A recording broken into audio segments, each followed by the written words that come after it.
심는 자와 물 주는 자라는 제목으로 하나님 말씀을 나누도록 하겠습니다.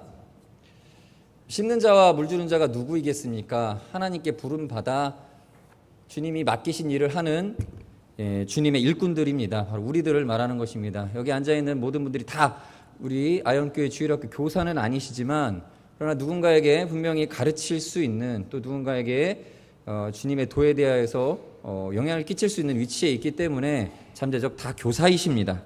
그럼 우리 이 말씀을 같이 함께 나눔으로써 은혜가 있으시길 바라겠습니다. 우리가 심는 자와 물 주는 자의 위치에서 일을 하기 위해서는 먼저는 우리에게 심을 것이 있어야 됩니다. 우리가 심을 것이 있어야지요. 바울은 오늘 이 본문의 글을 읽는 고린도 교인들의 영적인 어림, 그러니까 쉽게 말해서 유치함, 이것을 지적합니다. 그들이 이 유치함으로 인해서 신령한 자들을 대할 때처럼 바울이 그들에게 신령한 이야기들을 마음껏 하지 못하고 있는 이 상황을 한탄하고 있습니다. 1절 2절의 말씀을 제가 같이 읽도록 하겠습니다. 형제들아, 내가 신령한 자들을 대함과 같이 너희에게 말할 수 없어서 육신에 속한 자 곧 그리스도 안에서 어린 아이들을 대함과 같이 하노라. 내가 너희를 저주로 먹이고 밥으로 아니하였느니 이는 너희가 감당하지 못하였음이거니와 지금도 못하리라. 혼나고 있는 것입니다. 이렇게 미성숙한 모습이 있었다라는 것을 지적합니다. 부끄럽겠죠. 이런 지적을 들을 때 부끄러워야 됩니다. 그리고 그 미성숙에 대한 증거로 이들이 육신에 속해 사람을 따라 분쟁하고 있다. 그것이 증거라는 것입니다. 3절 4절을 말씀 읽어보겠습니다. 너희는 아직도 육신에 속한 자로다. 너희 가운데 시기와 분쟁이 있으니 어찌 육신에 속하여 사람을 따라 행함이 아니리요. 어떤 이는 말하되 나는 바울에게라 하고 다른 이는 나는 아볼로에게라 하니 너희가 육의 사람이 아니리요. 누구에게 소속됐다고 이 사람을 들어서 자기의 그 수준을 스스로 낮추고 있는 것이죠. 얼마 전에 뉴스에서 잠깐 등장했던 이야기가 하나 있었습니다. 그게 뭐냐면 그 대학교, 우리 한국에는 뭐 스카이라고 하는 명문 대학이 있지 않습니까? 뭐 이런 대학교 안에서 대학생들이 잠바를 만들어 입습니다. 뭐 특별히 이 뉴스에 나왔던 건 서울대를 예를 들더라고요. 서울대 이렇게 이니셜이 새겨져 있고 이렇게 잠바를 입고 다니는 학생들이 여러분들이 종종 버스나 지하철에서 보게 될 겁니다. 이게 학교에 대한 자부심이 있기 때문에 그런 옷을 입고 다닐 때 좋겠죠. 학생들이 보통 과잠이라고 부릅니다. 과잠, 과에서 나온 잠바 해가지고 과잠. 그래서 단체로 주문을 해가지고 입고 다닙니다. 여기까지는 뭐 그래도 봐줄만 하죠. 좀 잘났다 니들 이러면서도 속으로 봐줄만 합니다. 그런데 그 자부심 갖는 것까지는 좋은데 또 그 서울대학교 안에서도 자기들이 출신이 어디냐, 우리는 특목고라고 하죠. 뭐 외고나 과학고 어디 출신이다라는 것을 드러내기 위해서 그 서울대 이 이니셜 아래에다가 또 쬐깐하게 학교 그 출신 고등학교 이니셜까지 새기고 다니는 아이들이 있어서 좀 언론에서 구설수에 좀 올랐습니다. 이것을 바라보면서 자기들은 자부심이라고 여길지 모르지만 바라보는 입장에서는 참 유치하다라는 느낌을 저버릴 수가 없었습니다. 이렇게 학교나 세상은 그렇다 쳐도 교회 안에서도 그러면 안 되는데 이 고린도 교회 안에서도 이런 비슷한 분쟁이 있었습니다. 나는 게바에게 속해 있다. 게바파다. 나는 아볼로파다. 아니다. 나는 바울파다. 이도저도 싫다. 나는 그리스도파다. 뭐 더 나을 것 없는 파였습니다. 이런 파들을 지어놓고 나누고 있었다라는 것입니다. 그러한 분쟁이 눈으로 드러날 때 이것은 그들에게 있어서는 어떤 자기 소속감을 드러낸 것일지는 모르겠습니다만 바울이 바라볼 때는 참 유치하다, 어리석다, 어리다 이것을 드러내는 증거로 보였다라는 것입니다. 우리가 사회나 교회에서 이 존경하는 사람들, 뭐 존경까지는 아니더라도 좋게 보았던 사람들에게 실망할 때가 있습니다. 언제 실망합니까? 다툴 때, 싸움 벌일 때입니다. 뭔가를 이렇게 분쟁하고 있는 모습을 보면 조금 실망할 때가 있습니다. 특별히 이제 그 싸우는 것 자체, 그 모습에서 실망하는 것이 아니라 싸우는 이유 때문에 우리는 실망하게 됩니다. 무엇 때문에 저 사람이 이것 때문에 저렇게 화를 내고 둘이 붙었다더라. 그 이유를 발견하게 되면요 참 실망을 하게 됩니다. 별것 아닌 것 가지고 싸우고 있어요. 싸우는 이유를 딱 들었을 때 저분이 저런 거에 욕심내고 있었구나, 저런 거를 아쉬워하는 인격이시구나, 이런 거를 볼 때 실망감을 감출 수가 없습니다. 여러분들, 우리가 무엇을 가지고 싸우느냐가 우리의 수준을 보여주는 것입니다. 어린아이들은 정말 유치한 것 가지고 싸우지요. 또 어른들은 덜 유치하겠지만 또 주위에서 바라볼 때는 마찬가지로 유치한 걸로 싸우게 되는 것들을 보게 됩니다. 우리가 굳이 싸워서 쟁취해야 하는 것이 있으면 농담 삼아서 드리는 말씀이지만 몰래 가서 싸우십시오. 몰래 가서 둘만 가서 정말 이것 때문에 마음이 내가 어렵다 그러면 들키지 마십시오. 둘이 조용히 해결하십시오. 이 분쟁을 가지고 교회 안에서도 부끄러운 줄 모르고 분쟁하는 모습들이 등장합니다. 오늘날 한국 교회에도 뭐 이렇게 법정까지 갖고 가서 세상 사람들 앞에 드러내서 싸우는 경우들이 있지 않습니까? 우리가 예수님은 사랑입니다라고 말하면서도 그 서로 사랑하지 못해서 싸우는 것을 세상 사람들에게 들통날 때가 너무나 많이 있습니다. 부끄럽습니다. 신문이나 이런 데서 신문 같은 데서 이렇게 어느 교회가 이러한 걸로 대부분 돈 문제죠. 싸우더라. 뉴스에 나옵니다. 부끄러워요. 자, 아무튼 이 당시 고린도 교회 안에도 이렇게 뭉쳐서 싸우는 사람들이 있었습니다. 이들이 사실 뭉치자고 해서 뭉친 것도 아닙니다. 이렇게 그렇게 싸우는 신앙 선배들이 몇몇이 있습니다. 그러면 예를 들어서 아볼로라고 하는 사람을 쫓아서 우리 아볼로파 만들자 하고 만드는 몇몇 사람들이 있습니다. 그런데 그 주위에 그 선배들의 모습을 보고 그래 나도 거기에 껴야지 하고 그렇게 하다 보니까 점점 뭉쳐지는 것이죠. 그리고 나도 아볼로파야. 나는 게바파야. 나는 바울파야 하고 그렇게 교육되어졌기 때문에 뭉쳐지는 것입니다. 배웠다라는 얘기예요. 앞선 사람들이 분쟁하는 모습을 통해서 그것을 귀하게 여기고 그것을 가치 있게 여기고 그것 때문에 다른 것들은 포기하더라도 나는 싸울 거야 하고 하는 이런 모습들을 보고 배웠다라는 것입니다. 여러분, 우리는 무엇을 통해 배우냐면요, 이 사람이 무엇 가지고 싸우느냐를 통해서 배우게 됩니다. 선배들이 또는 선생님이 우리가 바라보는 그 사람이 무엇 가지고 싸우고 있는가, 그걸 보고 그 가치관을 배웁니다. 저 사람이 저것을 위해서 이것을 포기하고 이것을 내려놓고 저것을 더 귀히 여기고 그것을 보고 배우게 되는 것입니다. 부모가 만약에 돈을 벌기 위해서 이것저것 포기하고 고군분투해서 돈 버는 데만 온 마음과 힘을 다 쏟으면 그 자라는 그것을 본 아이들은 예배고 뭐고 다 필요 없고 돈이 최고구나. 말은 하나님, 예배, 기도, 말씀 이런 것들을 이야기하더라도 부모님이 우선순위를 이 돈에다가 두고 다른 것들을 포기하는 삶을 살아가고 있으면 우리 부모님은 돈 때문에 저렇게 열심히 싸우시는구나. 저게 중요한 거야 라고 배우게 됩니다. 또는 뭐 선배들이 명예나 권력을 가지고 다툼을 하는 모습을 보게 되면 그게 중요한 거구나. 권력이 최고구나. 권력 때문에 저렇게 신앙 자존심마저 버릴 수 있는 거구나 라는 것을 배운다라는 것입니다. 제자들이 예수님에 대해서 항상 이렇게 기대하고 기다리고 있었던 것이 있습니다. 예수님이 언제 로마와 싸우나, 언제 저 로마 정부와 대항하는가, 이것에 대한 기대심이 있었습니다. 그러나 예수님은 그런 싸움을 싸우지 않으셨습니다. 왜죠? 예수님이 가치 있게 여기시는 것은 권력이나 정치 체제가 아니었기 때문입니다. 예수님이 싸우시는 모습이 발견되는 장면이 나오는데 누가복음 22장 41절부터 44절까지의 말씀을 우리가 한번 살펴보면서 예수님이 무엇 때문에 싸우셨는지 한번 발견하시기 바라겠습니다. 다 같이 읽어보겠습니다. 41절부터 44절까지 시작. 그들을 떠나 돌덜질 만큼 가서 무릎을 꿇고 기도하여 이르시되 아버지여, 만일 아버지의 뜻이거든 이 잔을 내게서 옮기시옵소서. 그러나 내 원대로 마시옵고 아버지의 원대로 되기를 원하나이다 하시니 천사가 하늘로부터 예수께 나타나 힘을 더하더라. 예수께서 힘쓰고 애써 더욱 간절히 기도하시니 땀이 땅에 떨어지는 핏방울같이 되더라. 아멘. 예수님 지금 뭐하고 계시는지 아시죠? 싸우고 계셨습니다. 땀이 땅에 떨어지는 핏방울이 되도록 싸우고 계셨습니다. 그 싸워야 될 힘이 더 필요했기에 천사가 와서 도울 정도였습니다. 무슨 싸움입니까? 제자들이 보니까 예수님 싸우는 대상이 따로 있었습니다. 예수님 죄와 싸우셨습니다. 어둠의 권세와 싸우고 계셨습니다. 예수님 사역에서 제자들과의 공생애 가운데서 자주 싸우는 모습을 들키셨는데 그 들통나신 싸움은 바로 이 복음의 십자가의 싸움이었습니다.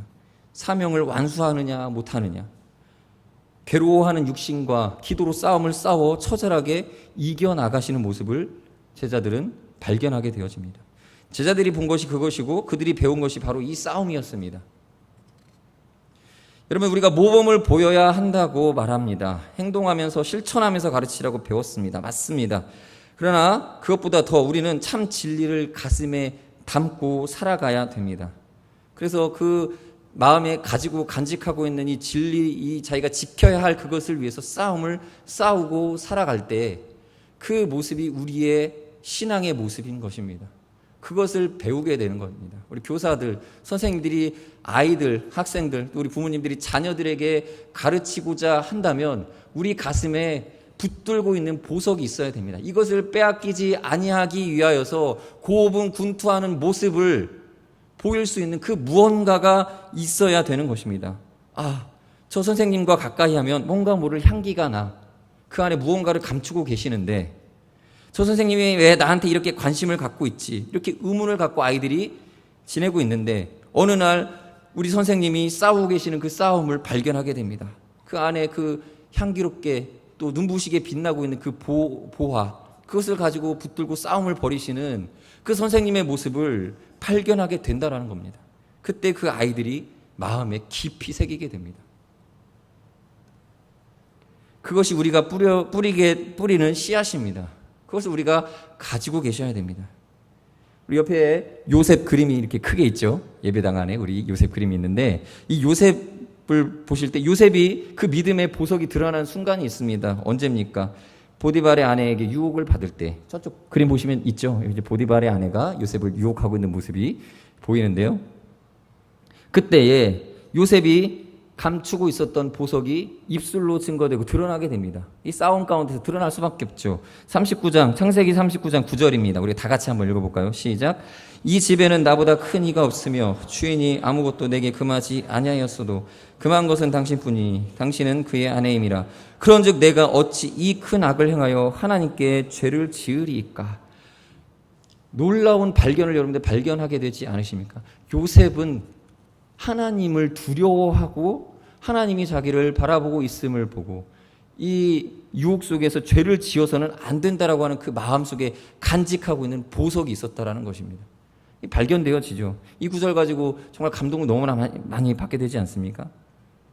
다윗은 블레셋 군대의 골리앗이라는 장수가 하나님을 모욕하는 것을 들을 때에 그 전쟁의 위협 속에서 그 두려움 속에서 보석이 드러났습니다. 사무엘상 17장 37절 다 같이 읽어보겠습니다. 시작. 또 다윗이 이르되 여호와께서 나를 사자의 발톱과 곰의 발톱에서 건져내셨은즉 나를 이 블레셋 사람의 손에서도 건져내시리이다. 사울이 다윗에게 이르되 가라, 여호와께서 너와 함께 계시기를 원하노라. 이 믿음입니다. 다윗에게서 이 위기 속에서 이 두렵고 떨리는 상황 속에서 요셉과 마찬가지로 이 싸움을 벌일 때에 그 안에 감추고 있었던 보석이 드러납니다. 이 신앙 고백이죠. 다니엘은 다리오 왕이 세운 신상 외에 다른 것에 기도하면 사울 사자굴에 던져버리겠다고 위협할 때 그 보석이 드러났습니다. 모르드게와 에스더도 이 모든 위협 속에서 자신의 신앙이 드러나게 되었습니다. 싸움을 싸웠습니다. 그때 속에 있던 것이 나타난 것입니다. 여러분, 누가 훌륭한 굳건한 믿음의 사람이 되겠습니까? 누가 굳건한 믿음 위에 서 있는 사람이 되겠습니까? 훌륭한 굳건한 믿음의 사람을 만난 사람이 그런 믿음의 사람이 될 줄로 믿습니다. 교사 여러분 마음에 귀한 것을 잘 간직하십시오. 뺏길 수 없는 소중한 믿음의 그것을 품고 살아가셔야 됩니다. 그게 여러분이 아이들에게 우리 자녀에게 줄 수 있는 씨앗이고 선물인 것입니다. 이것을 소유해야 뿌릴 수 있습니다. 두 번째로는 여러분 우리가 씨도 뿌리고 물도 주고 하는데 하나님이 자라게 하신다는 것입니다. 5절부터 9절까지 말씀 우리가 아까 읽었지만 우리가 다시 한번 묵상하면서 우리 입술로 읽어보도록 하겠습니다. 5절부터 9절까지입니다. 시작. 그런즉 아볼로는 무엇이며 바울은 무엇이냐? 그들은 주께서 각각 주신 대로 너희로 하여금 믿게 한 사역자들이니라. 나는 심었고 아볼로는 물을 주었으되 오직 하나님께서 자라나게 하셨나니 그런즉 심는 이나 물 주는 이는 아무것도 아니로되 오직 자라게 하시는 이는 하나님뿐이니라. 심는 이와 물 주는 이는 한 가지이나 각각 자기가 일한 대로 자기의 상을 받으리라. 우리는 하나님의 동역자들이요 너희는 하나님의 밭이요 하나님의 집이니라. 아멘. 바울은 명확하게 구분을 짓습니다. 자기는 심었고 아볼로는 물을 주었다라고 말합니다. 이는 아마 이 고린도 교회를 세울 때 초기의 사역은 바울이 감당했고 그 뒤에 이어지는 가르치는 이 후속 사역은 아볼로가 감당했기 때문인 것으로 보여집니다. 심는 것도 여러분 처음에 이 심는 사역도 수고스럽고 그것을 관리하는 것도 수고스럽습니다. 힘듭니다. 그러나 그 수고스러움 가운데 정말 중요한 것이 있는데 성장이 이루어지는 것은 사람이 하는 게 아니라 하나님께서 진행시켜 나가는 것이라는 사실입니다. 하나님의 섭리가 더 중요하다 이것입니다. 그래서 바울은 자기는 심었을 뿐이고 아볼로도 물을 주었을 뿐인데 놀랍게도 자라게 하신 것은 하나님이다라고 고백합니다. 우리가 병원에서 수술을 받습니다. 수술을 하면 외과 의사가 하는 일이 무엇인지 아십니까? 칼로 오염된 부위 또 감염된 부위를 절제하고 잘라냅니다. 어긋난 부위를 바로 잡기도 하고요. 그리고 잘라내고 꿰매고 이렇게 하는데 그리고 나서 칼을 대고 잘라내고 바늘로 꿰매고 놓고 나서 그 다음이 더 중요합니다. 회복이 필요한 거예요. 회복하는 과정에서 이 잘라놓고 꿰매놓은 것이 서로 조직끼리 이어 붙여지고 이 혈관이 혈관끼리 연결이 되는 이런 놀라운 일들이 벌어지는 것입니다. 그리고 간호사는 와가지고요 필요한 이 소독도 해주고 항생제도 놔주고 닌겔에다가 포도당도 공급해주고 회복을 돕는 일을 합니다. 그러나 중요한 것은 이 몸이 그 칼된 부분들 의사가 이렇게 좀 붙어라 제발 붙어주렴 하기를 기대하고 칼로 이렇게 또는 바늘로 이어놓은 부분들 그 부분들을 하나님이 이어주시지 않으면 이 수술이 아무 효과가 없다라는 것입니다. 정확하게 말하면 의사는요 하나님께서 회복시킬 것을 기대하면서 상처를 내고 꿰매고 소독해서 덮어놓는 일을 하는 것입니다. 그럼 하나님이 회복시켜 주시는 일들을 하지 않을 정도로 만약에 이 연약한 이 회복을 기대할 수 없다면 수술 자체를 하지를 않죠. 여러분 하나님께서 하시는 일입니다. 어떤 사람들은 일이 이루어지는 것이 사람의 노력 50과 하나님의 섭리 50 더하기 50 하니까 100 그렇게 해서 하나님의 일이 이루어진다라고 생각합니다. 그것은 육신에 속한 사람이 하는 사고방식입니다. 그런 사람들이 이렇게 생각을 하겠죠. 나 없이도 교회가 어디 잘 돌아가나 보자. 쏙 빠집니다. 시간이 지납니다. 물론 어려움을 좀 겪습니다. 그 사람이 그 헌신하던 일을 그만뒀을 때 조금 약간의 어려움이 있습니다. 그러나 얼마 지나지 하나님께서 또 다른 사람을 세우셔서 그 일이 잘 되게 해주십니다. 그때 또 한편 이 사람이 이렇게 생각하겠죠. 아이고 나 없이도 잘 돌아가네. 그럼 말지. 그리고 서운한 마음과 열애의식으로 믿음의 후퇴를 스스로 자처할 때가 있습니다. 이것이 육신에 속한 사람의 사고방식입니다. 그러나 우리가 믿는 바는 무엇이냐? 내가 하나님 앞에서 최선을 다합니다. 예를 들면 제가 우리 아영이 아인이를 키우기 위해서 제가 100이면 100을 다 해야 되겠죠. 열심히 노력을 해가지고 적어도 90이나 80 정도는 해놓습니다. 저만 하는 게 아니라 우리 아내가 더 많이 하는데요. 그러면 나는 그렇게 해서 100을 만들기 위해 노력을 하여서 열심히 최선을 다합니다. 놀라운 것은 내가 열심히 노력해서 만들어 놓은 작은 이 100 위에 하나님께서 커다란 100을 만들어 놓고 완전하게 이 아이가 하나님의 뜻 가운데서 자라도록 섭리해 주십니다. 자라다가 상처도 받고 또 어려운 일도 당하고 환난도 있고 고난도 있겠지만 그런 과정들 가운데서 하나님께서 내가 생각할 수 없는 더 커다란 100을 만들어서 아이에게 주십니다. 거기에 그 아이의 성장에 있어서 등장인물로 나타나는 저와 우리 아내는 그 100, 하나님이 만들어 오신 커다란 100에 소속되어 있는 작은 100일 겁니다. 그렇게 하나님께서 이 사역을 행하고 계십니다. 우리가 에스더 4장 13절 우리가 제가 설교했던 내용에 에스더가 있는데요. 저는 그 에스더에서 이 구절이 가장 핵심이라고 생각합니다. 여러분 다 같이 한번 읽어보시고 한번 묵상했으면 좋겠습니다. 에스더 4장 13, 14절입니다. 시작. 모르드게가 그를 시켜 에스더에게 화답하되 너는 왕궁에 있으니 모든 유다인 중에 홀로 목숨을 건지리라 생각하지 말라. 이때 네가 만일 잠잠하여 말이 없으면 유다인은 다른 데로 말미암아 노임과 구원을 얻으려니와 너와 네 아버지 집은 멸망하리라. 내가 왕후의 자리를 얻은 것이 이때를 위함이 아닌지 누가 알겠느냐 하니. 여러분 에스더가 만약에 왕 앞에 담대하게 나아가지 죽으면 죽으리라 하고 나아가지 아니하였더라도 이스라엘은 구원 받았을 것입니다. 하나님께서 구원하셨습니다. 그러나 그 구원의 역사와 섭리 속에 내가 맡은 소임을 감당하지 않은 에스더는 어떻게 되었을까요? 저는 상상을 해보았습니다. 에스더가 이 일을 하지 않아야였고 하나님께서는 구원을 베풀어 주시기 위해서 역사하셨다면 이런 일들이 있을 거라고 상상해 볼 수 있었습니다. 쿠데타가 일어나서 수산성을 전복시켜버리는 어떤 하나님의 섭리가 있었다고 생각해 보십시다. 그래서 이스라엘은 구원을 받겠죠. 그러나 왕과 그 측근에 있었던 왕후는 목숨을 건지기 쉽지 않았을 것입니다. 혹은 하나님께서 자연재해를 내리셔서 수산성의 지도 이 하만과 더불어 그 수산성을 뒤엎으셨다면 하늘에서 불이 내려온다든지 우박이 이만한 게 떨어진다든지 지진이 난다든지 해서 수산성을 무너뜨렸었더라면 그렇게 해서 이스라엘 백성들을 구원받았겠지만 이 에스더는 함께 멸망당했을 것입니다. 제가 여러분들에게 이 하나님의 사역을 감당하지 않으면 멸망당합니다 이 이야기를 하려는 것이 아닙니다.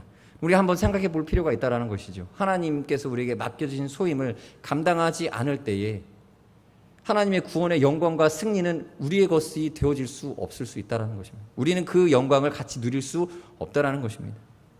소돔과 고모라에 큰 죄악이 있었습니다. 불이 내려와 심판하게 될 계획이 있었듯 합니다. 그때 아브라함에게 천사가 먼저 찾아갑니다. 하나님께서 심판하셔도 됩니다. 하나님께서 하실 일들을 그냥 진행하셔도 됩니다. 그런데 굳이 아브라함을 거치셨습니다. 그때 아브라함의 기도를 들으시죠. 하나님, 의인 100명이, 하나님 의인 50이, 의인 30이, 의인 20이, 의인 10이 있으면 어떻게 하시겠습니까? 하나님께서 이 아브라함의 기도를 들으시고 의인 10명도 안 되었습니다. 롯과 그 가족을 구원해 주셨습니다. 만일 아브라함이 기도하지 아니었다면 저는 롯이 어떻게 되었을지 알 수가 없습니다. 성경에는 그에 대한 내용이 없습니다. 어떻게 되었을지 알 수 없습니다. 그러나 성경은 분명히 기록하기를 아브라함이 기도했고 그 다음에 롯의 구원이 나타나 있었습니다. 여러분, 우리가 우리에게 맡겨진 이 기도의 사명 또 이 교사로서의 사명을 감당하지 않으면 그 수고를 감수하지 않으면 이 아이는 이 귀한 영혼은 하나님으로 말미암아 어떻게 되어질지 우리가 하지 않는 일들로 인해서 어떻게 될지 알 수는 없습니다. 그러나 우리가 그 일을 충성스럽게 감당한다면 기도한다면 우리가 이 주님께서 우리에게 기대하시는 그 바를 충성스럽게 우리가 그 백을 들여서 최선을 다해서 씨를 뿌리고 물을 준다면 이 성경에 기록된 것처럼 하나님의 구원의 놀라운 역사가 우리 아이들에게 임하게 될 것이라는 사실입니다. 여러분, 우리가 하지 않으면 다른 누군가를 통해서 하나님 충분히 일하실 수 있습니다. 그러나 적어도 하나님께서는 우리에게 주신 이 사명에 대해서 우리의 마음에 계속 책임을 물으실 것입니다. 성경에 나오는 인물들은 하나님의 기대하시는 바를 행하였습니다. 그들의 순종을 통해 사람을 구원하셨습니다. 열정적으로 하나님께서 역사하셨습니다.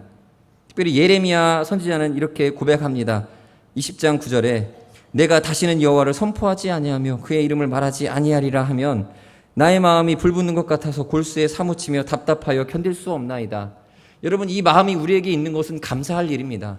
여러분, 이 교회에서 주님의 일을 봉사하다 보면 내가 하지 않은 것에 대한 답답함과 견딜 수 없음이 어느 날 찾아오게 됩니다.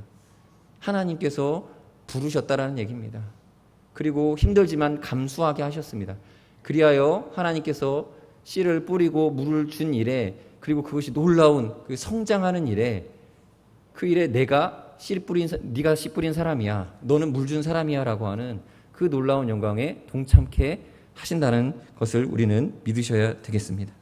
여러분, 하나님은 우리를 통해 일을 이루고 싶어 하시고 영광 받으시길 원합니다. 그 상급과 영광을 우리에게 주시는 은혜를 베푸셨습니다. 그러므로 우리가 이 시간 다 같이 합심하여서 기도했으면 좋겠습니다. 이렇게 기도하시겠습니다. 먼저는 우리에게 심을 것이 있어야 합니다. 우리 마음에 믿음의 보석이 있어야 되겠습니다. 하나님, 내 마음 가운데 이 믿음의 보석이 있게 하여 주시고 그러한 부모, 그러한 교사, 그러한 선배, 그러한 구역장, 그러한 직분자가 되게 해달라고 기도하시고 더불어 물 주고 씨 뿌리는 이 하나님의 사역에 내가 나의 전부를 드리는 하나님의 사역에 나의 전부를 다 드릴 수 있는 그러한 일꾼이 되게 해달라고 이 두 가지를 놓고 잠시 기도하는 시간, 우리 교사로서 사명을 놓고 기도하는 시간, 주일학교 여름 사역을 위해서 기도하는 시간 갖도록 하겠습니다. 같이 기도하시겠습니다.